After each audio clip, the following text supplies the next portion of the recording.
오늘도 말씀으로 찾아오시어서 깨닫는 역사, 하나님 변화받는 승리자 되게 하여 주옵소서.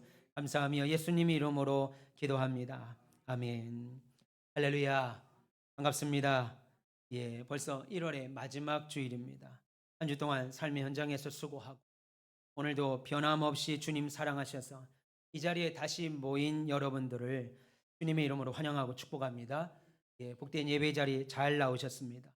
이 시간 여러분이 어떤 모습으로 나오셨든지 감사의 모습, 기쁨의 모습, 혹은 마음 상하는 일이 있다 하더라도 이 시간 하나님께 모든 마음 내려놓으시고 하나님 말씀에 위로받는 저와 여러분 되시기를 주님의 이름으로 축원합니다.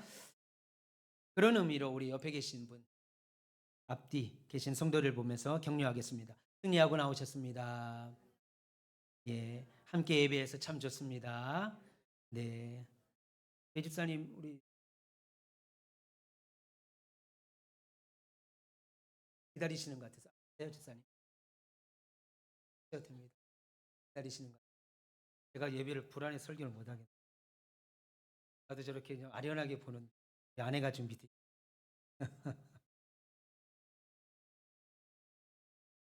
이제 괜찮. 우리 한 번 더 할까요? 승리하고 나오셨습니다. 한 번 더 함께 예배해서 참 좋습니다. 네. 누군가 나를 자랑스러워한다. 누가 나를 자랑스러워 여긴다 하는 것은 놀랍고도 귀한 일이죠. 아내가 남편을, 부모가 자녀를, 그리고 목사가 성도를, 혹은 성도가 목사를 자랑스러워한다. 우리 아들 참 자랑스럽다. 우리 아내 남편 참 자랑스럽다.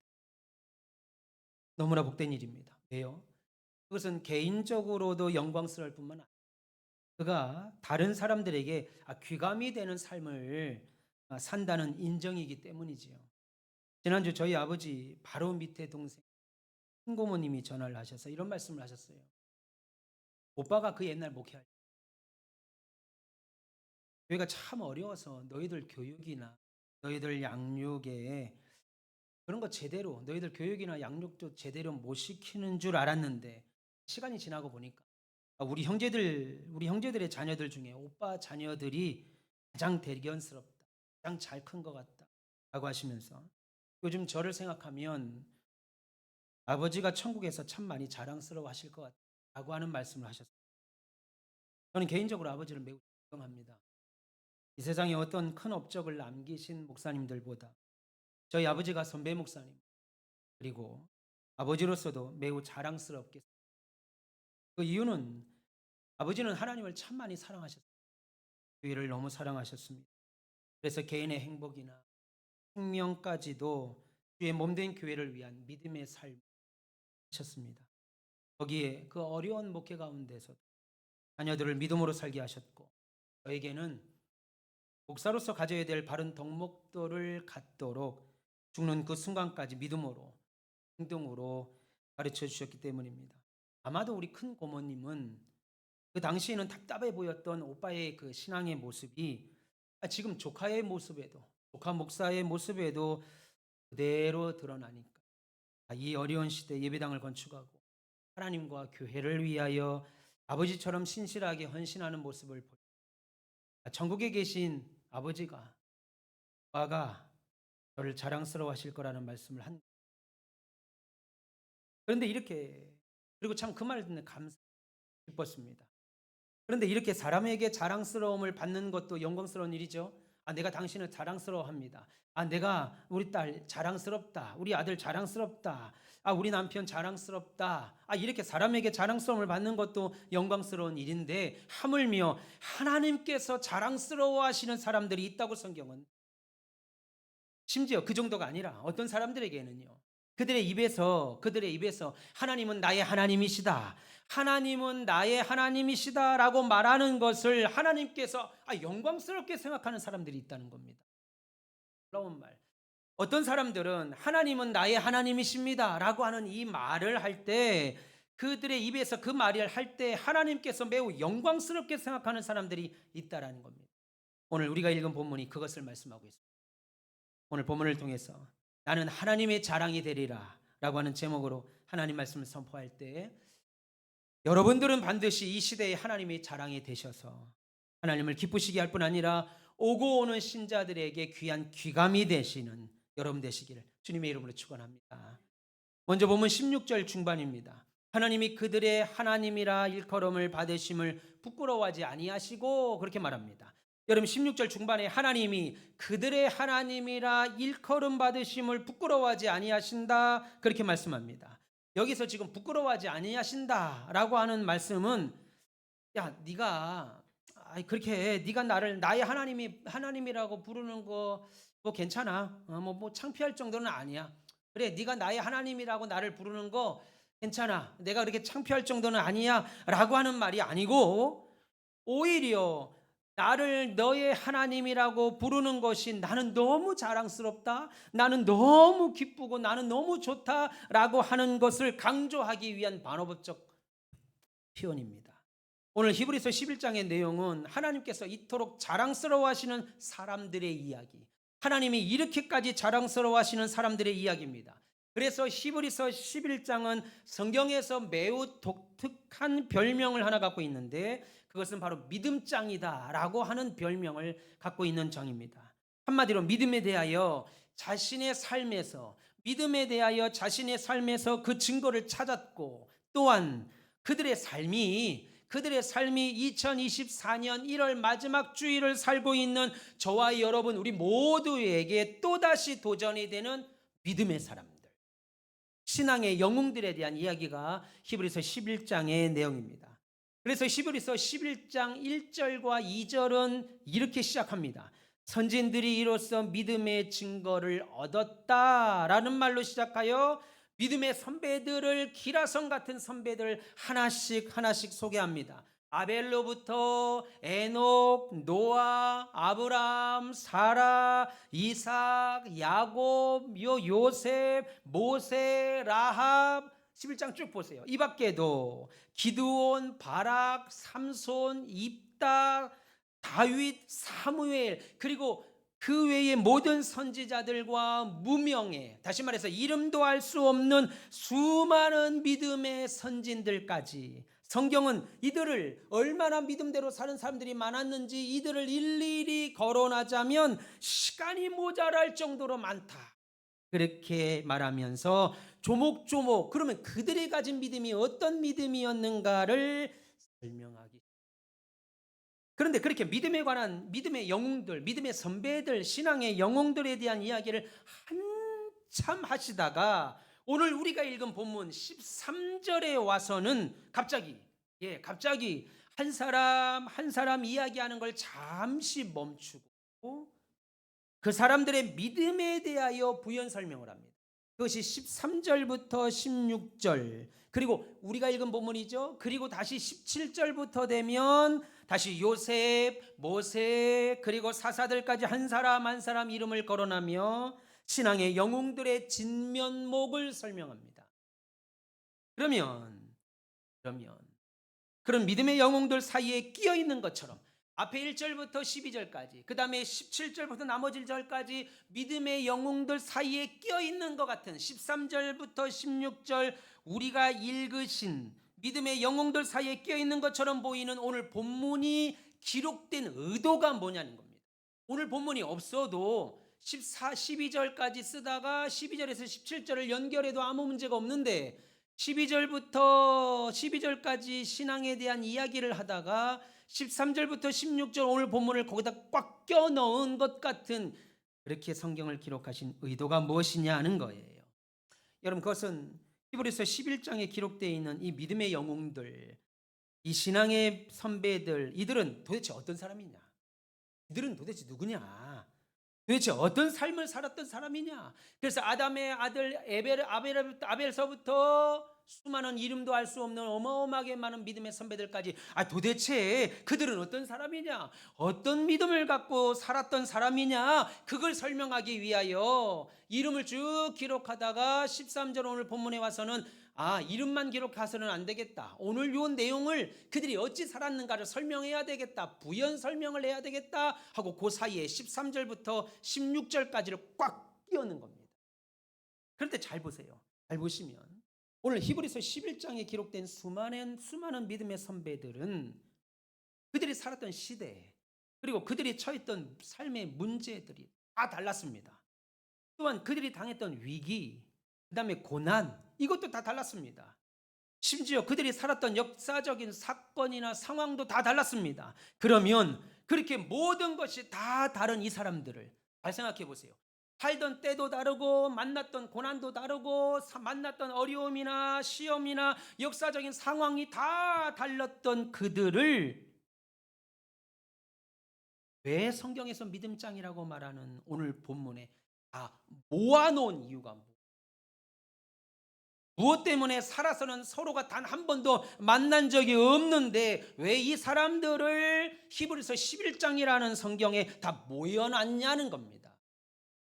그 이유를 오늘 본문 첫 마디가 보면 13절에 이 사람들은 믿음을 따라 죽었다. 이 사람들은 다 믿음을 따라 죽었다라고 말합니다. 그러니까 살던 시대도 다르고 만난 문제도 다르고 시험도 다르고 역사적인 사건도 다 달라서 사는 동안 한 번도 만나본 적도 없는 사람들을 왜 히브리서 11장에 다 모아놨냐면 그들은 믿음을 따라 모두가 살다 죽었던 사람이다라고 하는 말입니다.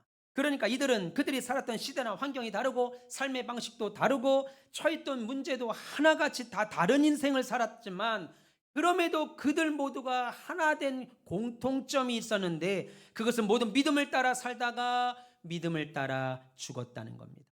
그것이 오늘 히브리서 11장에 이들이 모여 있는 이유입니다. 그럼 여러분, 믿음을 따라 살다가 죽었다. 믿음을 따라 살다 죽었다라고 하는 말의 뜻이 뭘까요? 이들이 모두 믿음을 지키다가 순교당했다라고 하는 말일까요? 아닙니다. 오늘 히브리서 11장에 기록되어 있는 신앙의 영웅들 가운데 아벨 한 사람만 빼고 아벨 한 사람만 죽임을 당했지 나머지 사람들은 다 각자의 명대로 살다 죽었습니다. 그러니까 지금 믿음을 따라 죽었다라고 하는 말은 믿음 때문에 순교를 당했다 그 말이 아니고 그들이 죽는 때까지 그들이 죽을 때까지 언제인지는 몰랐지만 죽을 때까지 믿음으로 살았다라고 하는 뜻입니다. 다시 말해 신앙의 원리로 자신의 인생을 산 사람이라는 겁니다. 세상 이치나 인생 노하우에 따라서 산 것이 아니고 신앙의 원리를 기준으로 삼아서 자신의 인생을 살았다는 거예요. 그럼 여러분, 이들이 다시 말할 때 이들이 죽을 때까지 신앙의 원리로 살았다고 하는 그 구체적인 내용은 또 뭐냐는 거예요. 예. 그들이 신앙의 원리로 살았다는 것은 이해합니다. 그러면 구체적으로 그들이 어떤 것으로 어떻게 살았길래 신앙의 원리로 살았는가? 신앙의 원리로 산다는 것이 도대체 무엇인가? 도대체 이들이 어떻게 살았길래 믿음을 따라 죽을 때까지 살았다고 오늘 성경은 말하는가 하는 거예요. 그들이 살았던 삶의 모습을 오늘 본문은 하나씩 설명합니다. 본문 13절 중반 보세요. 본문 13절 중반에 그들은 하나님의 약속을 멀리서 보고 환영하며 살았다. 그들은 하나님의 약속을 멀리서 보고 환영하며 살았다. 그리고 13절 후반부에는 그들은 이 땅에서 외국인과 나그네라고 자기를 증거하였다. 그리고 14절은 그들이 이같이 말하는 것은 자기들이 본향 찾는 자임을 나타냄이라 라고 했습니다. 여러분, 이것이 다 무슨 뜻이에요? 이게 다 무슨 말입니까? 한마디로 그들이 세상을 살았던 삶의 모습이 무엇이었냐? 히브리서 11장에 나와 있는 이름을 알고 또 이름도 모르던 수많은 믿음의 선배들이 세상을 살았던 방식이 무엇이었냐면 이 땅에 살면서도 대한민국에 살면서도 우리 같으면 자신들은 마치 진짜 고향 진짜 돌아가야 될 고향 돌아가야 될 나라가 따로 있는 사람들처럼 살았다는 겁니다. 다시 말해 그들은 하나님께서 자신들에게 하신 약속을 바라보고 그 약속을 기다리며 이 땅에서 하루하루의 삶을 살았고 동시에 다른 사람들에게는 뭐라고 설명했냐면 나는 나그네입니다. 나는 외국인입니다. 그렇게 자기를 소개하면서 한평생을 살았다는 거예요. 그래서 사람들이 그런 한평생을 보고 그런 그 사람들의 믿음의 선배들의 한평생을 보고 성경은 뭐라고 말하냐면 그들이 믿음을 따라 이렇게 말씀하고 있습니다. 그럼 우리가 생각해 볼 것이 여러분 이렇게 믿음을 지키고 평생 믿음을 따라 살고 하나님의 약속 바라보고 살고 그 약속 기뻐하며 살고 자신을 외국인입니다. 나는 나그네입니다. 나는 진짜 돌아갈 내 고향, 내 나라가 따로 있는 사람입니다. 라고 하면서 진짜 고향을 그리워하고 믿음의 삶을 일관되게 살았던 우리 믿음의 선배들이 실제로 삶에서 처했던 현실이 어떠했느냐는 겁니다. 도대체 어떤 즐겁고 어떤 행복한 삶을 살았기에 그렇게 한평생 항상 하나님만 바라보고 항상 그것 때문에 믿음 때문에 즐거워하며 기뻐하며 살았냐는 거예요. 얼마나 즐겁고 얼마나 기쁜 행복한 삶을 살았기. 그런데 놀랍게도 오늘 본문을 보시면 그 하나님의 약속을 바라보고 그 약속을 기대하며 살았다고 설명하는 그 앞에 오히려 뭐라고 써 있습니까? 그들은 약속을 라고 말합니다. 까맣긴 말. 한마디로 그들은 행복하고 기쁘고 평안한 현실에서 교회 다니면서 예수 믿으면서 좋은 시설에서 오늘 예배하고 믿음 따라 산 것이 아니라 오히려 하나님의 응답을 못한 것처럼 하나님이 한 번도 도와주지 않은 사람들처럼 그렇게 보이는 현실에서도 여전히 낙심하지 아니하고 여전히 하나님이 나와 함께 하시고 붙드신다는 약속 바라보고 그 약속을 기뻐하며 살았다는 겁니다. 요즘 말로 하면요 이거겠죠. 기도하면 응답된다고 해가지고 목사님이 그렇게 밤에 나오고 새벽에 나와서 기도하라고 하나님을 찾으라고 그러면 산다고 그렇게 말씀하셔가지고 기도하면 응답된다고 해서 계속 기도했는데 어때요? 여전히 기도의 응답의 기미는 보이지 않습니다. 아니 뭐가 좀 있으면 바뀌어야 되는데 기도의 응답은 보이지 않고 예수 믿으면 잘 된다는데 오히려 나만 고난이 찾아오는 것 같아요. 내 자식들만 어려움이 찾아오는 것 같아요. 목사가 바른 말씀 선포하며 사람이 아니라 하나님을 기쁘시게 하는 목회하면 그가 목회하는 교회에 성경에 바르게 절하지 않은 의인 7,000명을 보내주실 것 해주실 줄 알아. 오히려 목사님 말씀이 부담스럽습니다. 그렇게 예수 믿는 거 어렵습니다. 편한 교회 찾아가는 그런 교회 응답과 주의 축복을 믿으며 꿈으로 살았다는 겁니다. 그래서 그렇게 하나님의 약속을 분명히 믿고 그 축복의 약속을 바라보며 살았는데 약속이 현실로 이루어지기는커녕 누가 봐도 그냥 헛사는 것 같고 누가 봐도 헛것 믿는 것 같고 광신도처럼 속아 사는 것 같은 현실 속에서도 오히려 그들은 예수 믿지 마, 교회 다니지 마, 뭐 사는 게 뭐 이래 그렇게 말을 해도 오히려 그들은 하나님의 약속을 바라보며 살았다는 겁니다. 그뿐 아니죠. 자신의 고향은 따로 있는 사람들처럼 만나는 사람마다 나 외국인입니다. 나 나그네입니다. 나는 외국인입니다. 나는 나그네입니다. 그렇게 자신을 소개하며 살았다는 겁니다. 그러면 여러분 왜 그들은 자신이 만나는 사람들마다 그가 누가 됐든 나는 나그네야 나는 외국인이야 라고 말한 거예요. 여러분 본문 13절 끝에 보면 그 말을 전도하러 다니는 것처럼 하고 다녔다는 겁니다. 나는 나그네입니다. 나는 외국인입니다. 이 말을 내가 전도하러 다니듯이 다니며 하고 다녔다는 거예요. 여러분 우리가 외국에 가잖아요. 외국에 가면 나는 이 나라 사람이 아니고요. 한국에서 왔습니다. 이런 말 할 때가 있습니다. 이 말로 괜히 나를 우쭐하게 만들 때가 있어요. 제가 인도에서 근데 인도란 나라가 워낙에 뜨겁고 더우니까 가뜩이나 얼굴이 새까매져 있어요. 그때 어떤 집사님이 저보고 인도 사람 같다는 거예요. 마음의 상처를 그냥. 나는 이 나라 사람이 아니고 한국에서 왔습니다. 그렇게 말 안 해도 돼. 괜히 나를 우쭐하게 만들. 난 이 나라 사람이 아닌데요. 나는 한국 사람인데요. 언제요? 우리나라보다 못 사는 나라. 소위 후진국으로 여행 갈 때, 후진국에 살 때 다른 사람이 이 나라 사람 같은데요. 아닙니다. 난 이 나라 사람 아니고 한국인입니다. 한국인이라고 하면 못 알아듣더라고요. 제가 인도에 있을 때. 사우스 코리아 아닙니다. 그럼 그것도 못 알아들어서.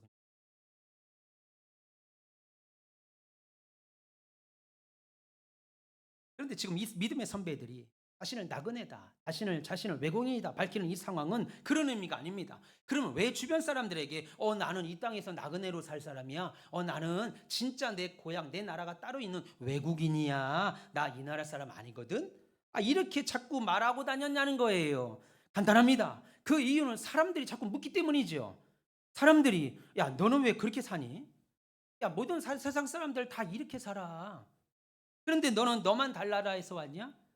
너만 왜 혼자 그렇게 살아? 다 뇌물 주고 사는 거고 권력에 줄대고 사는 거고 즐기며 사는 거야. 인생 한 번 사는 건데 너 혼자 그렇게 믿음으로 산다고 세상이 바뀌냐? 야 적당히 성경 무시하며 사는 거야. 어떻게 성경대로 사니? 그리고 네가 잘 돼야 교회도 있고 네가 잘 돼야 믿음도 필요한 거지. 네가 어려운데 믿음이 뭐 필요해? 뭔 집사고 뭐 말아빠진 어리숙하게 세상 물정도 만 열면 하나님이 만나면 교회 성경도 그렇게 성경에 그렇게 써 있다고 말하고 예수 믿는 사람은 그렇게 살면 안 된다고, 피곤한데도 저녁 기도에 가야 된다, 저녁 예배 가야 된다고, 새벽 기도 가야 된다고, 왜 그렇게 바보같이 살아? 이렇게 묻기. 자꾸 이렇게 살아? 왜 그렇게 사는 거야? 자꾸 물으니까 나는 나그네거든. 나 여기 사람 아니야. 나 진짜 고향이 딸. 그럼 이 말. 왜 그렇게 물어요? 자기들하고 다른. 자기들의 삶의 방식이 다르니까 이해가 안 돼서 너는 왜 자꾸 그러냐고 묻는 겁니다. 여러분 이런 물음을 그리스도인들이 들어야 교회가 힘이 있고 신자가 세상에서 빛과 소금의 역할. 세상에서도 교회를 염려해요. 불신자들이 교회를 염려하고 불신자들이 예수 믿는 사람들에게 손가락질을 말하는 이름만 다르지 우리가 원하는 거나 니들이 원하는 거나 똑같다 이겁니다. 우리들이 원하는 것은 세상 방법과 이치로 원하는 것이고 너희들이 원하는 방법은 하나님의 이름으로 구하는 것뿐이지 결국은 원하는 건 돈, 명예, 권세 잘 되는 거라. 그러니까 세상 주무관님 집사님이셨어? 회장님 과장님 교회 장로셨어요? 교회 다니셨어요? 나는 술을 그렇게 많이 드시길래 교회 다니는 줄 몰랐. 나는 그렇게 주일날 그렇게 필드 나가시길래 나는 교회 다니는 줄 몰랐죠.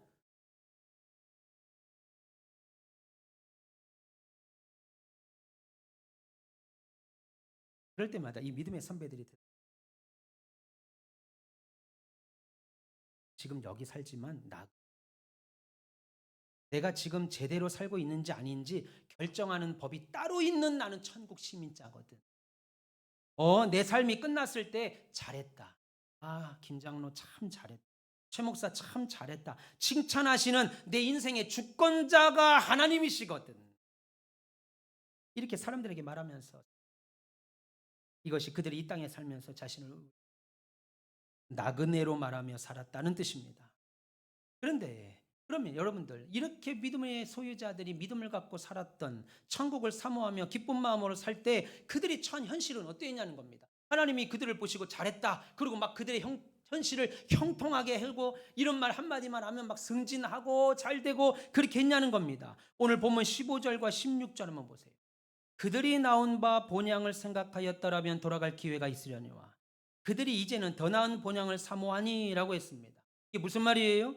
예수 믿기 이전에 자신이 살았던 방식을 생각했다라면 돌아갈 뻔도 했는데 그들은 안 돌아갔다. 그렇게 하지 않았다라고 하는 말입니다. 그러면 왜 믿음의 선배들이 세상이 그리웠을까요? 세상 예전에 예수 믿기 전이 생각났을까요? 왜 옛 생각이 날까요? 그것은 지금이 옛날보다 훨씬 못하기 때문이죠.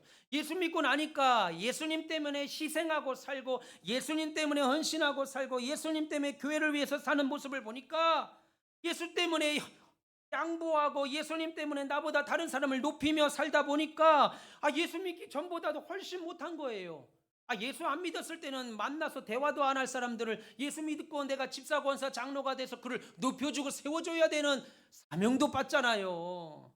예수 아니면 길에서 아는 척도 안 할 사람을 아이고 집사님 아이고 성도님 권사님 오셨어요 먼저 손을 내밀어야 되는 거예요. 그뿐입니까? 내 자식을 위해서는 기도 한 마디도 안 하는데 내가 이지수 성도 가정을 위해서 매일. 왜 나만? 제 어릴 때 우리 아버지한테 한번 대든 적이 있습니다. 아니 목사 아버지가 돼가지고 자식을 위해서 맨날 기도해야지.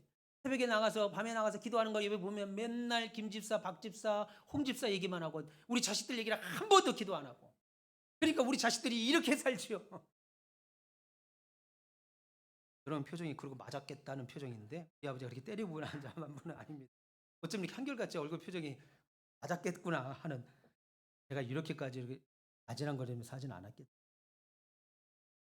아니 아버지 기도 제목을 들어보니까 한 번도 저를 위해서 내 동생들을 위해서 기도한 적이 없고, 주여 우리 박 집사 하나님 붙잡아주세요, 우리 홍 집사 병 낫게 해주세요. 아니 나만 얘기한다고. 그렇다고 지금까지 남아있는 것도 아닌데.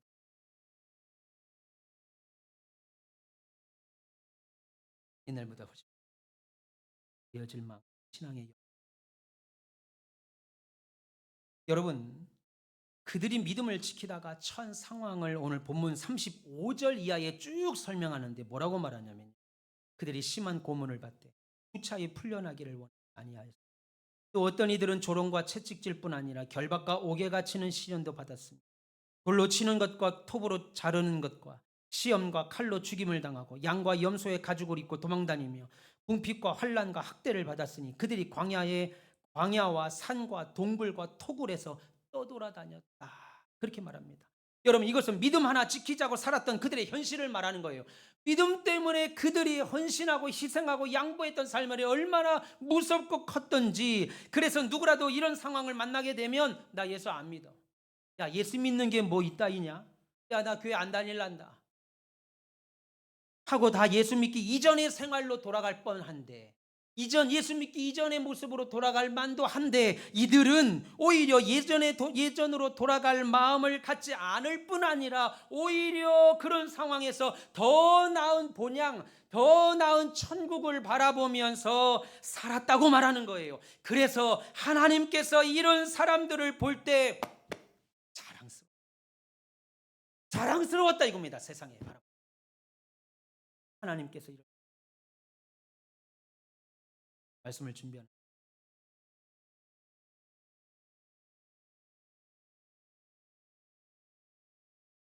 그러면 그런 현실에서 믿음의 선진들이 바라본 것이 무엇이었어요? 바로 자신들을 위해 더 나은 본향, 하나님을. 그래서 하나님을 바라봤다는 말은 현실의 절망적인 상황만 보던 시각을, 물론 여전히 현실은 같은 상황이고 때로는 오히려 더 나빠지는 상황에서도 자신의 눈을 그 문제에만 바라보지 아니하고 내 눈을 하나님께로 옮기는 거예요. 하나님께로 옮겨서 하나님께 관심을 더 집중하고 여호와를 앙망했다 이겁니다. 여러분, 앙망했다고 하는 이사야서의 원뜻은 눈이 시릴 정도로 쳐다보는 겁니다. 그냥 한번 보고 마는 것이 아니고 좋네, 멋있네, 기쁘네, 이게 아니고 그것을 바라볼 때 눈이 막 시립니다. 눈이 빨갛게 충혈될 정도로 바라보는 것이, 그것을 하나님을 바라보. 이런 삶을 산 대표적인 사람이 구약의 욥이었습니다. 욥기 23장을 보면 욥이 처한 현실이 어떠했고 그 현실에서 욥은 대체 무엇을 했는지를 말씀합니다. 욥이 처했던 현실을 욥기 23장 2절에서 이렇게 말합니다. 욥기 23장 2절을 제가 세번역 성경으로 읽어드리겠습니다. 내가 오늘도 이 억울한 마음을 털어놓지 않을 수가 없다. 하나님은 내가 받는 이 고통에는 아랑곳 없이 하나님의 무거운 손으로 오히려 나를 여전히 억누르시는구나 라고 했습니다. 이것이 욥기 23장 2절에서 말하는 욥이 처한 상황입니다. 하나님은 내가 처한 상황에 아랑곳도 없고 오히려 당신의 그 무거운 손으로 나를 매일 짓누르는 것 같은 삶을 내가 살고 있다는 거예요. 신앙을 갖고 있는, 이것이 어쩌면 오늘 히브리서 11장에 기록되어 있는 믿음의 선배들의 상황이고 저와 여러분 또한 자주 저지는 우리의 상황이기도 합니다. 그래서 내가 오늘도 이 억울한 마음을 사람들 앞에 털지 않을 수 없어요.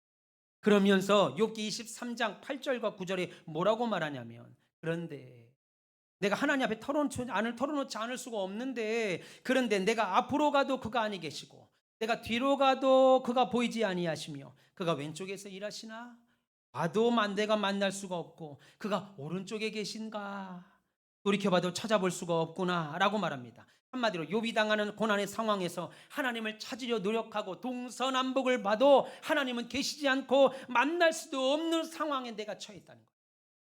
그러니까 욥이 처한 현실은 계속 어려움만 당하고 있고 원망과 속상함, 불평을 쏟아내게 만드는 현실이라는 겁니다.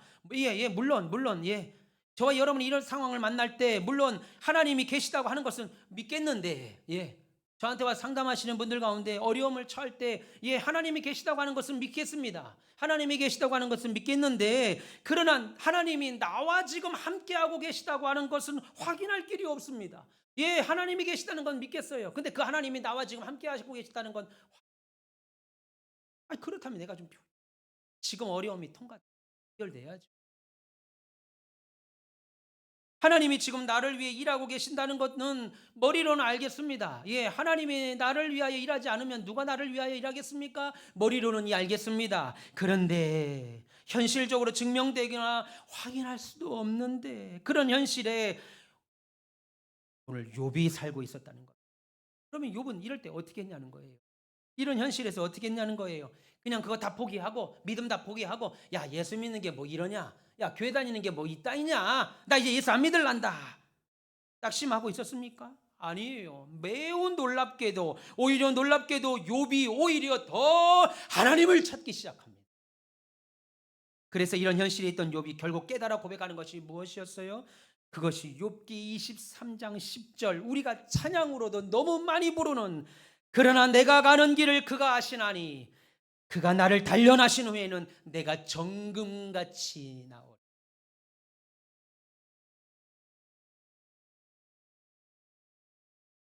잘난다, 나아지는 것도 없고, 일반적으로 그런 믿음의 사람들은 그 바라본 결과 깨닫는 것이 뭐였어요? 나는 내가 갈 길을 모르겠다. 내가 가는 길을 나를 달려. 그래서 신앙에 우리도 이렇게 고백해야 돼. 나도 내가 가는 이 길의 끝이 어떻게 될지 모르지만 하나님이 내 인생을 붙들고 계시다는 사실은 확신한다. 그래서 나를 정금같이 만들어서 하나님은 반드시 내 인생의 결과를 좋게 만드실 것이다. 이런 확신 가지고 하나님께 우리의 관심을 하나님께 초점을 맞추셔야 돼요.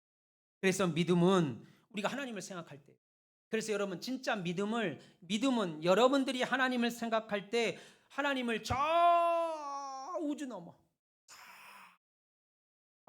넘어 아주 멀리 계신 하나님이거나, 아니면 살다 보면 하나님과 관계없이 살다가 그냥 어떻게 살다 보면 언젠가 주님께서 하늘에서 구름 타고 내려오셔서 나를 건지시겠지, 도우시겠지라고 하는 막연함이 아니고, 어떤 현실에서도 지금 여기 계시는 하나님을 믿기로 결단하고 그 시각을 하나님께로 옮기는 것,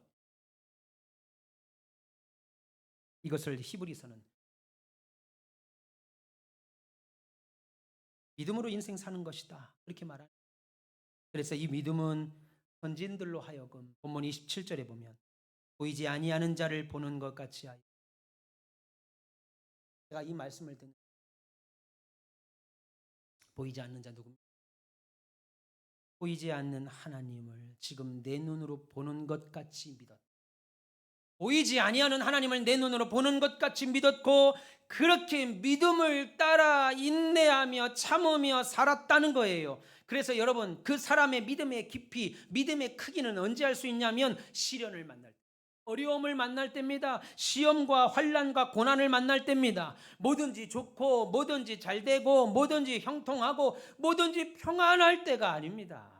오히려 사단 앞에 시련과 시험을 만날 때 그의 믿음을 아는 거예요. 어려움을 만날 때 목사의 믿음을 안다고요. 어려움을 만날 때 그 장로의 믿음을 알고 그 권사의 집사의 믿음을 알 수 있는 거라고요. 그러므로 하나님은 그렇게 믿음으로 사는 사람, 저와 여러분들이 하나님을 나의 아버지라고 부르는 것을 기뻐하시고, 그런 상황에서도 믿음 포기하지 않고 하나님을 나의 아버지요 하고 부르는 우리들을 하나님이 자랑스러워 하신다는 겁니다. 할렐루야. 일전에 제가 한 TV 드라마를 보니까 코믹한 드라마입니다. 어린 자녀에게 사람 많은 곳에 아빠라고 그냥 둘이 있을 때는 엄마라고 불러 하는 장면을 봤습니다. 그럼 생각해 보세요. 오늘 여러분들이 이 시간에 교회 나와 애들입니다. 그런데 하나님 그래서 그 하나님께 나의 하나님, 나의 아버지라고 부르면 하나님이 여러분들에게 감된다. 그냥 우리 둘이 있을 때만 그런 사람들 교회 다닌다고 하지 마. 나 안다고 하지 마. 이러면 어쩌자는 거예요. 저는 항상 목회하면서 그거 연도합니다. 야, 최 목사, 아니 그렇게 부르지 마. 그냥 우리 둘이 있을 때만. 그러면 어쩌냐는 거예요. 여러분 하나님은 욥기 1장을 보시면 그 독특한 장면은 1장은 성경 전체에서 천상회의라고 벌어집니다. 욥기 1장을 보면 하나님께서 천사와 사단들을 싹 다 불러놓고 천상회의를 합니다. 근데 사탄들 앞에서 욥을 놓고 말씀하시기 너희들 세상 다 돌아보고 왔지? 너희들 세상 다 돌아보고 이렇게 하나님이 경박스럽게 말하죠. 그러나 여러분들이 이해를 돕기 위해 야 세상 다 돌아보고 왔지? 하나님 물어봤습니다. 그럼 욥 만나봤겠네. 욥 동방의 의인이라고 하는 욥 봤어 안 봤어? 욥 봤지? 예.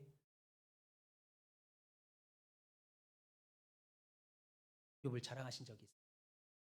하나님은 이렇게 우리가 믿음 따라 살면 천사와 사단들에게까지 야 너 박영규 장로라고 봤지? 내 아들. 야 너 배주영 집사라는 사람 봤지? 봤지? 여러분 이런 인정을 받는다고요. 이런 인정을. 야 너 최영란이라고 하는 권사 반사 안 봤어? 야 박경화 집사 이거 다 해야 돼요? 야 박경화 집사 봤어 안 봤어?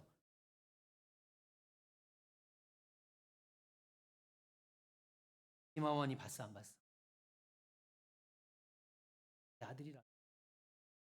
하나님이 이렇게 천사들한테 심지어 마귀들한테 이렇게 말하면 얼마나 기쁘겠냐 이겁니다.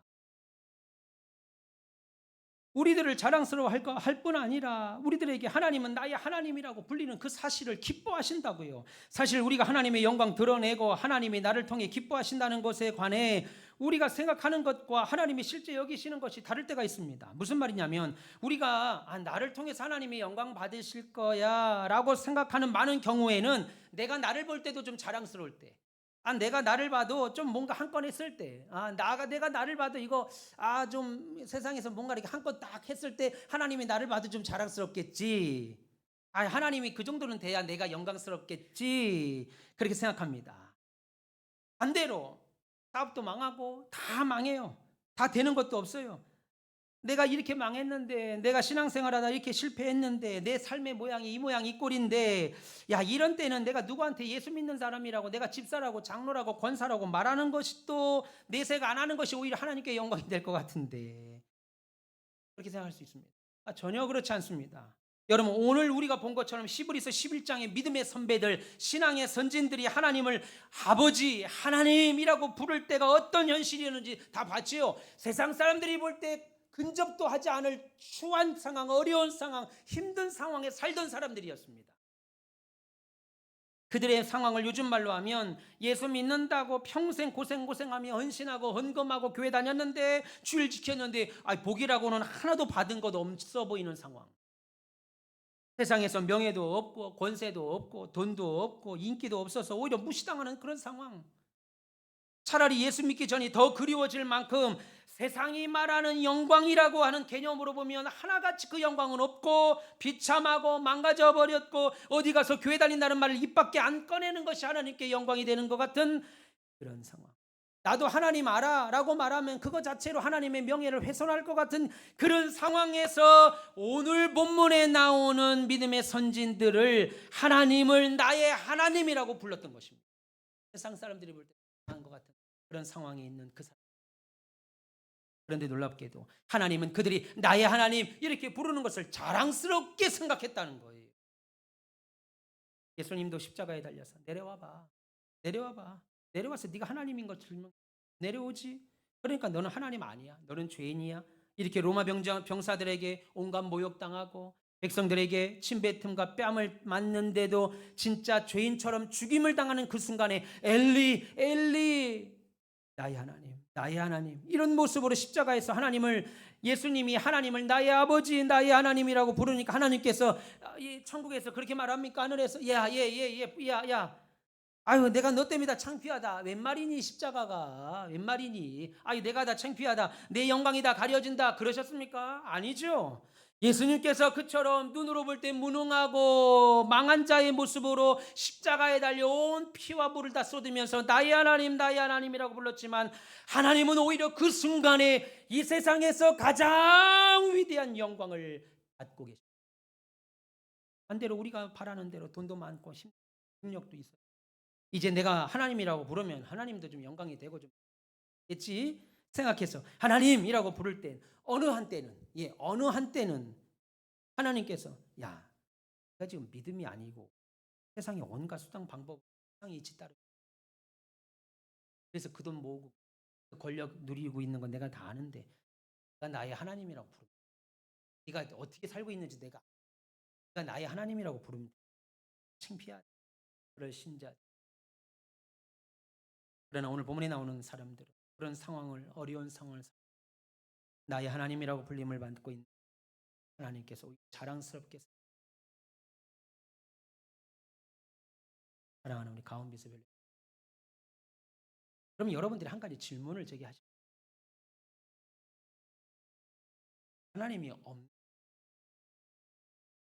예수 안 믿는 사람들이 이렇게 많은 세상. 예수 믿는다고 나 예수 믿어요 라고 말하면 누구 하나 잘한다 잘했다 왜 잘 나간다 칭찬하는 사람 하나 없는데, 그리고 이렇게 바쁘게 사는 현실에서 히브리서 11장과 같은 그런 삶을 살 수 있는 사람이 몇 명이나 되겠습니까? 아니 목사님 설교로 듣는 것은 내가 참 감동이 되고요 은혜가 되는데 우리가 그런 삶을 살 수 있어요. 아니 그런 삶을 사는 사람이 몇 명? 목사님 현실을 너무. 그런데 제가 이런 설교를 하면 혹시 그런 질문을 할 사람이 있을 줄 아시고 오늘 히브리서 11장에서 믿음의 선진들에 대한 말씀을 다 마치시고 다음 장 12장을 딱 넘어가자마자 첫 마디에 이렇게 말합니다. 요즘 같은 시대에 그렇게 믿음으로 사는 게 힘들 것 같다고? 그래? 진짜? 진짜 그래? 한 사람 있잖아. 히브리서 12장. 이러므로 우리에게 구름같이 둘러 증인들. 그렇게 산 사람이 구름대와 같이 허다한 증인들이 있으니 그러므로 모든 죄를 벗어버려 인내로 우리 앞에 당한 경주를 경주하고 믿음의 주요 온전케 하시는 예수를 바라봐라 라고 말씀. 여러분 이 시대에 믿음으로 사는 신자들이 오늘도 구름대처럼 살기 힘. 그런 사람들 눈에 감으려고 하니까 그렇게 사는 사람을 오늘 본문 37절에 들은 세. 아니 사단이 뻑하면 목사님 저 시험 들었어요. 나 예수 믿다 시험 들었어요. 1년에 한 연례 행사입니다. 1년에 12번 시험 들어요. 한 달에 한 번씩은. 꼭 들어 시험에. 말도 안 되는 얘기로. 그래서 저한테 찾아옵니다. 그런데 보세요. 이런 사람은 어떤 사람이냐면요. 세상에 감당을 못해요. 마귀도 감당을 못해요. 야, 저 김영석 권사님, 야,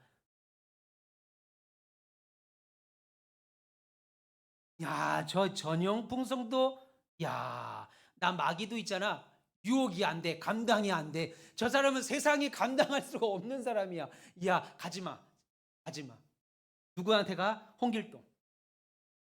빈말자 거기는 가라. 근데 그 사람들은 감당이 안 돼. 가온빛교회 다니는 사람들 예배 드리는 사람 감당 안 돼. 가지 마.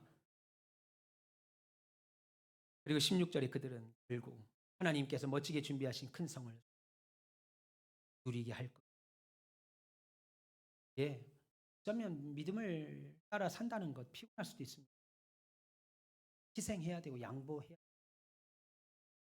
그러나 결국 그렇게 믿음으로 사는 것이 기쁨과 영광과 위로를 우리에게 줍니다. 여러분 교회에서 왜 주를 위해서 헌신하는 것이 귀한 것인가 가르치죠. 못 가르치죠. 뭔지도 모르고 가르칩니다. 여러분 간단합니다. 여러분, 우리가 왜 교회를 향한 희생과 주를 위한 헌신이 귀한 거예요? 값진 거예요?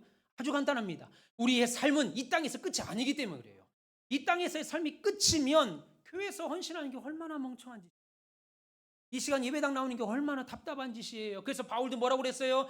우리 이 세상에 우리에게 부활이 없다면, 다시 사는 것이 없다면, 다시 살아 하나님을 만나는 것이 없다면 저와 여러분만큼 불쌍한 자가 없다라고 말합니다.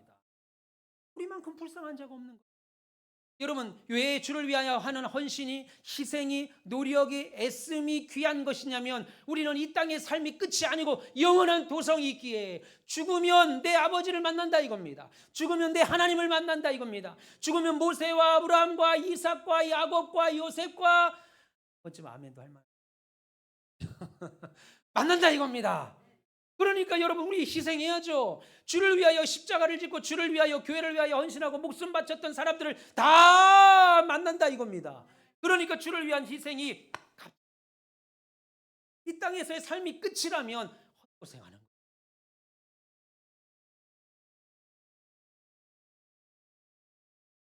지난주 월요일부터 1년에 한 번은 성경을 완독하리라 라고 하는 마음으로 리딩 지저스 성경 읽고, 그리고 2월달부터 어성경 그리고 새가족방 같은 배움에 참여하고, 추운 날씨에도 매일 밤에 교회 나오시고 기도하는 거, 주일 저녁 참여하시는 거, 모두 다 하나님께서 여러분을 자랑스럽게 생각합니다.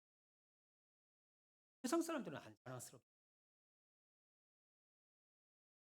잘 모임이, 여기 모임, 저녁 기도를.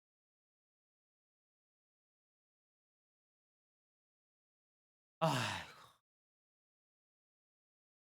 그렇게 목회하다 일찍 죽어요. 그냥 가늘고 길게 하세요. 뭘 밤기도회까지 합니까? 제가 밤기도회 하니까 저녁에 어딜 나갈 수가 없습니다. 그냥 교회에 매여 있는 거예요. 새벽에 매여 있고 밤에 매여 있고. 근데 그것이 제가 기뻐요. 좋아요. 여러분들 이름 하나하나 불러놓고 이름 기도합니다. 심지어 이름을 모르고 우리 교회 방문하여 예배하는 분도 제가 머릿속을 상상하면서 기도합니다. 하나님은 아실 테니까. 머리로서 기도합니다. 하나님, 그분이 주일날 나오셔서 말씀에 은혜 받게 하시고 결단하게 하시고, 저는 잘 모르지만 그의 삶에 하나님 은혜가 있게 하시고, 함께하는 따님에게도 하나님 복의 은혜를 주세요. 제가 기도합니다. 이름은 모르나 그럼 하나님은 아시니까 저는 그 길이, 그 삶이 기쁘더라고요. 좋더라고요. 물론 힘들 수 있습니다. 피곤할 수 있습니다. 그런데 그 일이 하나님이 자랑스러워하시고, 아울러 오늘 이렇게 교회 나와 예배하시고 예배 전에 나와 안내 봉사하시고, 안내하시는 우리 권사님이 앞치마도 맞춰오고 띠까지 다 맞춰오셨어요. 그렇게 여러분들 맞이하시려고. 그리고 교회가 필요한 거 그렇게 알아서 준비하시고, 피아노 반주로 예배를 더 영화롭게 하는 거 역시 하나님이 여러분을 기뻐하시고 자랑스럽게 여기는 일들입니다. 제가 목회를 하는데 하나님께서 최 목사 볼 때 내가 자랑스럽다 이겁니다. 그런데 쟤는 왜 목사가 돼? 내가 그렇게 안 시켰는데 왜 지가 저렇게 목사가 돼가지고 왜 저렇게 하고 있지? 부끄러운 목사가 되면 안 되잖아요. 그러므로 혹시 내가 지금 나그네와 외국인 같은 인생을 사신다 할지라도 여러분들만큼은 따라해 봅시다. 나는 하나님의 자랑이 되리라. 조금 더 크게 봅시다. 나는 하나님의 자랑이 되리라. 이런 결단으로 사시면서 앞으로 오고 오는 수많은 별님들에게 두고두고 자랑이 되시는 믿음의 소유자들 되시기를 축원합니다. 더 나아가서 하나님께서 날마다 여러분들을 자랑하시는 멋쟁이 신자들 모두 다 되시기를 기도하겠습니다. 하나님 감사합니다. 사랑하는 주님, 당신이 자랑하는 성도들이 이 자리에 있습니다. 하나님, 우리가 하나님의 자랑이 되기를, 우리의 자랑에 우리의 믿음의 은혜와 결단과 능력을 허락하여